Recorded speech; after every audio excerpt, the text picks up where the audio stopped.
Avec le temps, Mariam changea beaucoup. Elle parlait moins et souriait moins. Fatou remarqua ce changement. Mariam, tout va bien? Demanda-t-elle. Oui, répondit Mariam rapidement. Mais ce n'était pas vrai. La jalousie grandissait dans son cœur chaque jour. Un matin, Mariam prit une décision très dangereuse.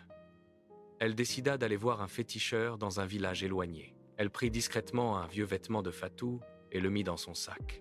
Après un long voyage, elle arriva chez le vieil homme. Le féticheur la regarda longtemps. « Pourquoi es-tu venue ?» demanda-t-il.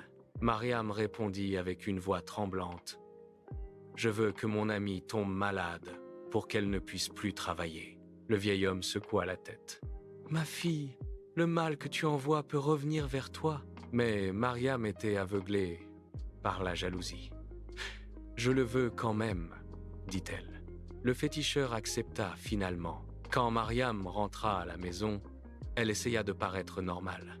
Mais dans son cœur, elle avait peur. Quelques jours plus tard, Fatou commença à se sentir malade. Elle avait des vertiges et beaucoup de fatigue. Au début, elle pensait que c'était seulement le travail. Mais la situation devint pire. Un jour, elle tomba devant ses clientes dans le salon. Les clientes eurent très peur. Fatou alla voir plusieurs médecins, mais personne ne comprenait sa maladie.